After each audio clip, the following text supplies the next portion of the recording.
You're listening to the Cyberwire Network, powered by N2K.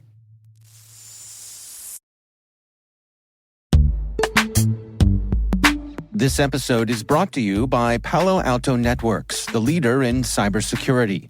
As AI-driven attacks increase, organizations can't afford to have network security that's stuck in the past.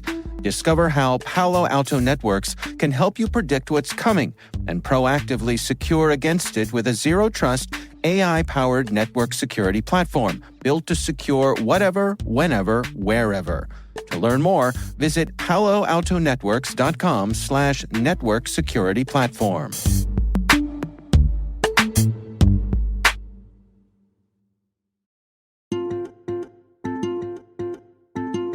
My name is Richard Torres. I'm the Director of Security Operations at Syntax. For some reason, I was just taken by all the police shows, SWAT, Mod Squad, and I grew up always wanted to be either in law enforcement or security. And when I had the opportunity in high school, I joined the Air Force Junior ROTC. Several years later, I wound up working as a senior drill instructor at a maximum security boot camp for at-risk youths.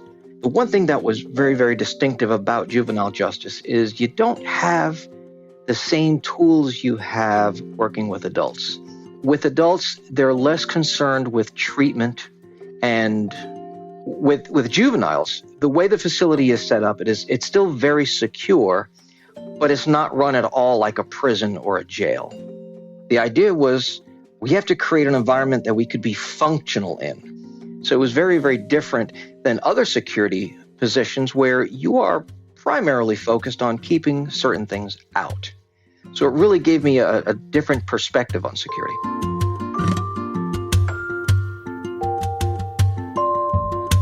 After I left juvenile justice and taking with me some bumps and bruises, because as you can imagine, it can be a very rough environment, I was fortunate enough to start work as a private investigator.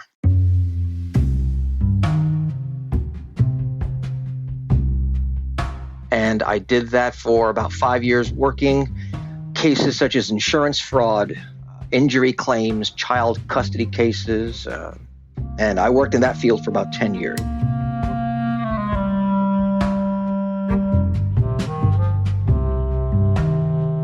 Where I lived was in Central Florida. There was only two real industries because it was more of a retirement area. You either worked at a bank or doctor's office, because that's what they were, or you worked at the nuclear power plant. So I went to work in nuclear power, specifically in nuclear security. I started off as a security officer, which is part of the nuclear security response team. Just think of a SWAT team that is dedicated to protecting nuclear power plants. So I did that for 13 years. And in that time, I was an alarm station operator, a response team leader. I then became a senior instructor. In 2008 is when I first started working in nuclear cybersecurity, because the federal government had just put out a rule saying that all nuclear facilities in the country had to be compliant with these minimum cybersecurity standards. So it was a new program, and I had the opportunity to work with some very smart, very talented people in learning what cybersecurity really meant to a nuclear power plant.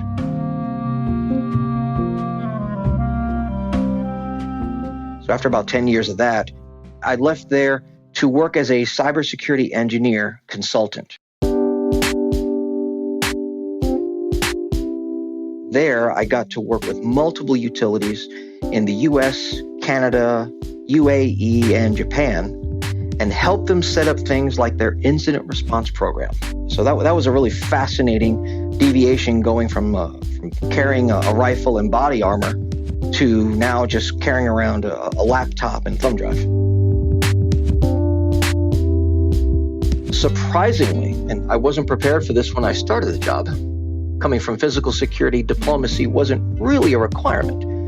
Going into cybersecurity, I learned that diplomacy was at least half of my job. But when you're working with folks that have been in an industry maybe for 20, 30 years, a lot of what they do is knowledge of craft. And they have to feel comfortable sharing that with you, saying, well, I just do it because I've always known how to do it, and they've trusted me. So that diplomacy really pays off when you're trying to get honesty and be steered in the right direction.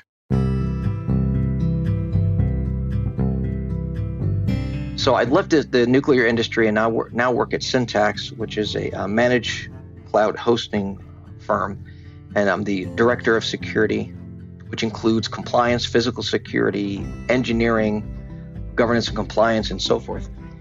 And the way I describe it is where you put your data in the cloud, my team and I are responsible for making sure that that data is protected, the facilities that data lives in protected, and the data while it's traveling or at rest is in a safe state so no one can do it harm.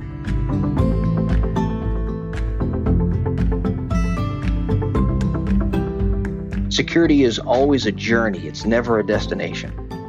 And along that journey, if you're not getting smarter, if you're not getting stronger, if you're not understanding the threat landscape better day by day, it will overrun you, and eventually you'll be behind the curve. Most folks don't look at cybersecurity as something they can get into because they think it's a lot more complicated than it really is. Entry-level IT jobs are more about configuration and understanding network traffic. Cybersecurity is really how you apply certain controls to make sure that what you're doing is safe and secure. It's not all that complicated. So to people getting involved, getting into this field, if you have the opportunity to do any internship or even to take an entry-level position that has security as part of the job description or has security functions or duties, getting that level of experience is going to be crucial. Because one of the hardest things to do is to take your book learning and then apply it in the real world.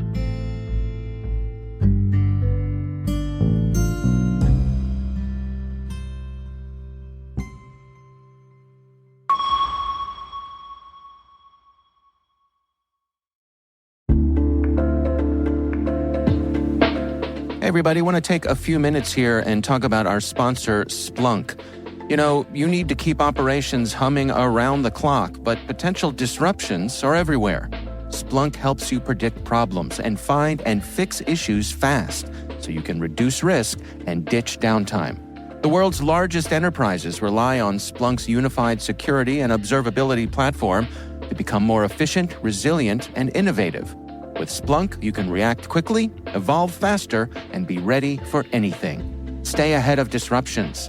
Learn more at splunk.com/resilience.